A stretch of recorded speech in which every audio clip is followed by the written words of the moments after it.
Friends all try to warn me, but I hold my head up high. All they try to warn me, but I only pass them by. They all tried to tell me, but I guess I didn't care. I turned my back and left them standing there. All the burning bridges that has fallen after me. All the burning feelings and the lonely memories. Everyone I left behind each time I closed the door. Burning bridges lost forevermore. Have you ever considered that it is a rather sad song? Today we're gonna talk about 1970s Kelly's Heroes. Now, this is a really strange movie considering that it is a adventure movie, it is a comedy, it takes place during World War II, and it works. It works on almost every conceivable level. So let's not waste any more time, because this is Kelly's Heroes.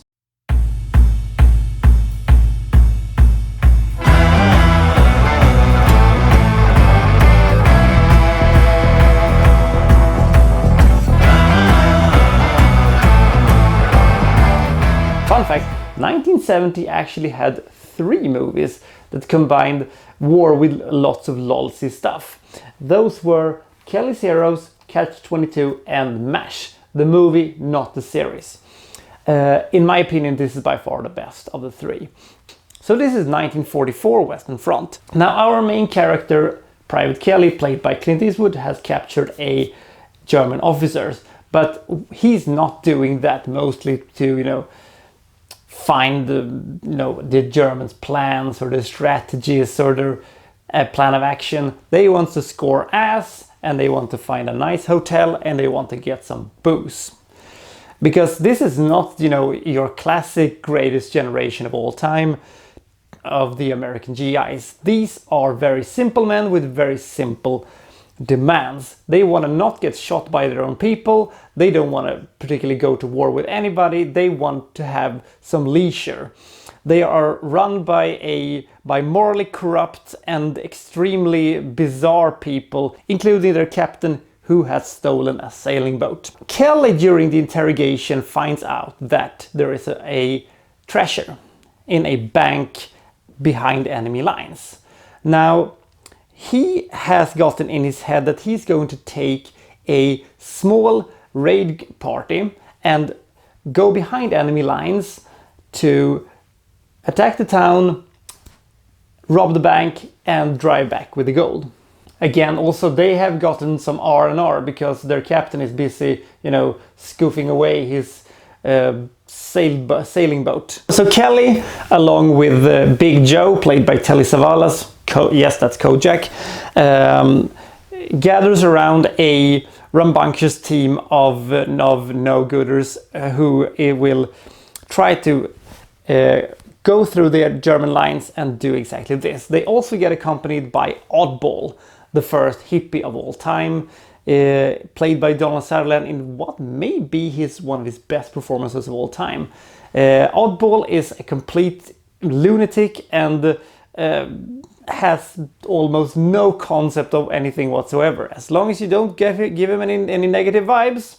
The real reason that Oddball comes along with this movie is the fact that they need some firepower because the bank is guarded by a division of Tiger tanks. His 3 Sherman tanks, which is actually gimmicked to look like they are out of action, so nobody will go to war with them. Oddball has a very strange perception of what war is all about. His tanks are actually, designed to go backwards faster than forward, so they, in Oddball's words, can defend, Paris or London or Washington if the Nazis, do a assault on it. Also, and this is something that every person with an interest in tanks knows, pitting 3 Sherman tanks against 3 Tiger tanks is basically like pitting 3 cats against 3 actual tigers.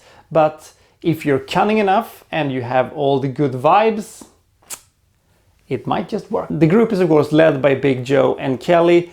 They are basically the straight men who sort of bounce off the other, guys and their one-liners and stuff like that. It works really well. This movie is stuffed to the brim with just these wonderful characters, and it's all very, very colorful characters. They're all funny. They are all, relatable, and all the sort of side characters are the ones who sort of, gets all these, incredibly funny moments who Savalas and Clint Eastwood reacts to, which is great. The movie is funny, but not sort of laugh out loud funny. It's more of the sort of mildly chuckling, except for the sequence with the bridge, which is hysterical. The movie is completely anarchistic and has no regard whatsoever for historical facts or anything, but never mind about that.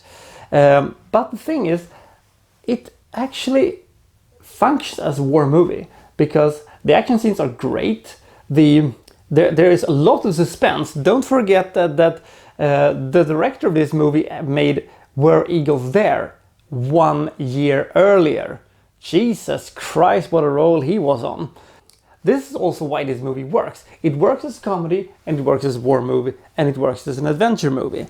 Because it just, have all the bits and pieces together. We also have my favorite character in the entire movie, however. Carol O'Connor plays General Colt. Basically a walking death by heart attack guy. He yells, he's angry, he's really pumped up. He's like a huge excitable child who sort of, yells and acts over the top in a manner so silly but yet so captivating. It is, you just love him. And also we have to talk a little bit about the third act. This also without trying to spoil anything, because the third act of this movie is absolutely fantastic. It works almost like a heist movie, and anybody who has ever played the old game Commandos Beyond the Call of Duty knows what I'm talking about. This is some serious hide and seek shit, and this is also where the movie, elevates from just being a slightly silly comedy.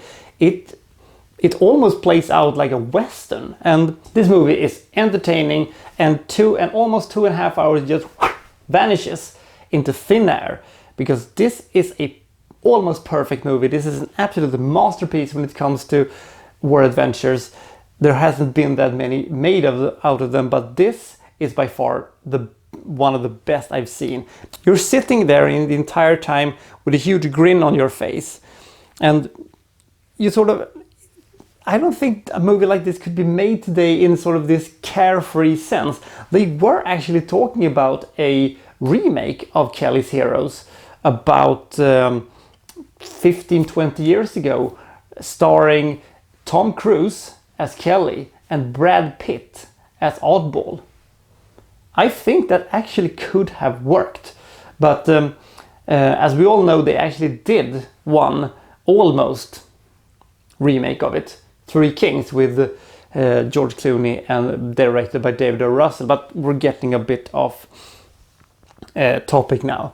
In conclusion, this is a fantastic movie. It has suspense, it has action, it has some really heartfelt sequences, which is actually surprising.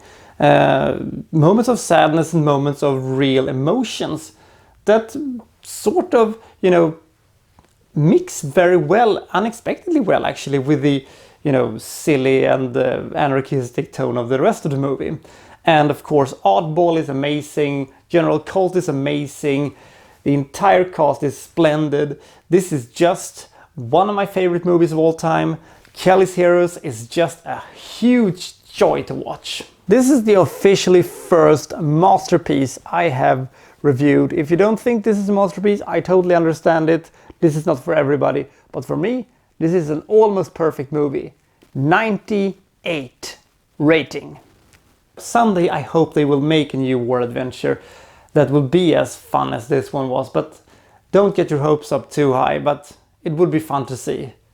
Till next time, this is the Wikstrand and I am signing out.